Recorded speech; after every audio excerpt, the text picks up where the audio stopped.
എന്നുള്ളൊരു ആവശ്യം മുന്നോട്ട് വെച്ചിട്ട് വൈസ് ചാൻസലർ ഇപ്പോൾ അത് അവഗണിച്ചുകൊണ്ട് അക്കാഡമിക് കൗൺസിൽ വിളിക്കാനാണ് ആവശ്യപ്പെട്ടിരിക്കുന്നത്. അതിൻ്റെ രജിസ്ട്രാർ ഇൻചാർജാണ് നോട്ടീസ് നൽകിയതെന്നാണ് അറിയാൻ കഴിയുന്നത്. അല്ല, ഞങ്ങൾ സിൻഡിക്കേറ്റ് വിളിക്കണം എന്നാവശ്യപ്പെട്ടുകൊണ്ട് 11-ാം തീയതി കത്ത് കൊടുത്തല്ലോ. ഇന്നലെ നിങ്ങളെ കണ്ടപ്പോൾ ഞങ്ങൾ പറഞ്ഞു, അതിനൊരു മറുപടി പോലും തന്നില്ല. എന്തായാലും 26-ാം തീയതി സിൻഡിക്കേറ്റ് യോഗം വിളിച്ചേ പറ്റൂ നിയമം അനുസരിച്ചിട്ട്. പിന്നെ ഇപ്പോൾ പറഞ്ഞ അക്കാഡമിക് കൗൺസിലിൻ്റെ അറിയിപ്പ് കൊടുത്തു എന്ന് പറയുന്നത് അത് ഔദ്യോഗികമല്ല.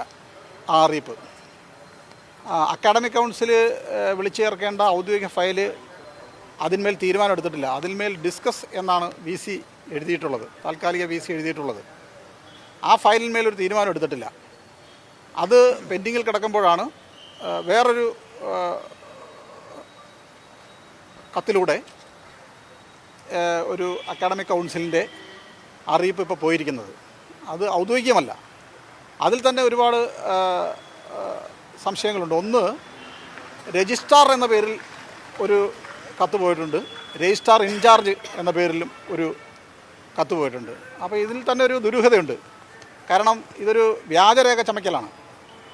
അക്കാഡമിക് കൗൺസിലിൻ്റെ അറിയിപ്പ് പോകാനുള്ള, അക്കാഡമിക് കൗൺസിൽ വിളിച്ചു ചേർക്കാനുള്ള ഔദ്യോഗിക ഫയൽ ഡിസ്കസ് എന്ന് ഇട്ടിരിക്കുകയും പിന്നീട് ഒരു അക്കാഡമിക് കൗൺസിൽ അറിയിപ്പ് രജിസ്ട്രാർ എന്ന പേരിലും രജിസ്ട്രാർ ഇൻചാർജ് എന്ന പേരിലും പോയിരിക്കുന്നു. അപ്പോൾ ഒരു വ്യാജമായ അറിയിപ്പാണത്. അപ്പോൾ അതിനെ സംബന്ധിച്ച് പരിശോധിക്കും.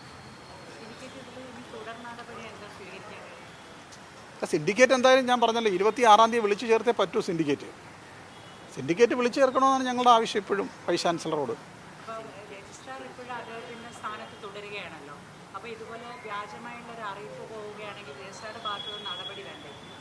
അത് രജിസ്ട്രാർ നിയമപരമായി അതുമായി ബന്ധപ്പെട്ടുള്ള നടപടി സ്വീകരിക്കുമെന്നാണ് ഞങ്ങൾ പ്രതീക്ഷിക്കുന്നത്. ഇന്നലെ ഒരു യോഗത്തിൽ നമ്മുടെ KS അനിൽകുമാറിനെ ഒഴിവാക്കിക്കൊണ്ടൊരു യോഗം നടക്കുന്നൊരു സാഹചര്യം, അത് സിൻഡിക്കേറ്റിന്റെ ശ്രദ്ധയിൽപ്പെട്ടിരുന്നു. അത് പിന്നെ രജിസ്ട്രാർ അനിൽകുമാർ ആ യോഗത്തിൽ പങ്കെടുത്തിരുന്നു, കയറിയിരുന്നു. ഇതിൻ്റെ നെറ്റ്വർക്കിൻ്റെ എന്തോ കംപ്ലയിൻ്റ് ആയതുകൊണ്ട് ഇടയ്ക്ക് വെച്ച് കട്ടായി. പിന്നെ അപ്പോഴത്തേക്ക് നെറ്റ്വർക്ക് ക്ലിയറായി വന്നപ്പോഴത്തേക്ക് അപ്പോൾ യോഗം പിരിഞ്ഞു.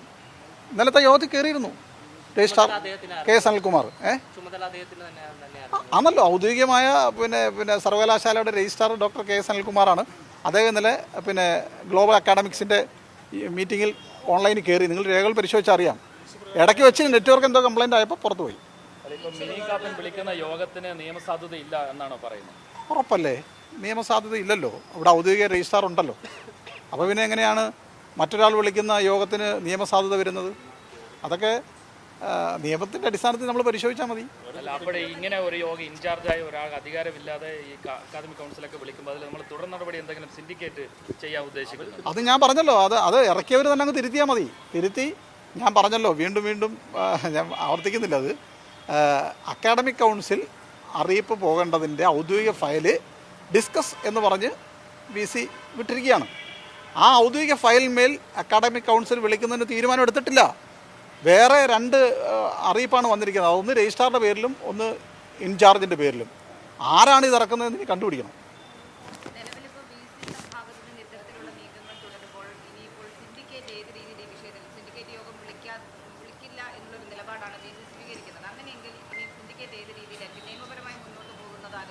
അല്ല, അങ്ങനെ സിൻഡിക്കേറ്റ് വിളിക്കാതെ പോകാൻ പറ്റത്തില്ലല്ലോ. സിൻഡിക്കേറ്റ് വിളിച്ചേ പറ്റത്തുള്ളൂ. ആക്റ്റും സ്റ്റാറ്റ്യൂട്ടും അനുസരിച്ച് സിൻഡിക്കേറ്റ് വിളിച്ചേ പറ്റത്തുള്ളൂ. 60 ദിവസത്തിനുള്ളിൽ സിൻഡിക്കേറ്റ് യോഗം വിളിക്കണം. അങ്ങനെയാണെങ്കിൽ സിൻഡിക്കേറ്റ് യോഗം വിളിക്കേണ്ടത് ജൂലൈ 26-നാണ്. കഴിഞ്ഞ യോഗം ചേർന്നത് മെയ് 27-നാണ്.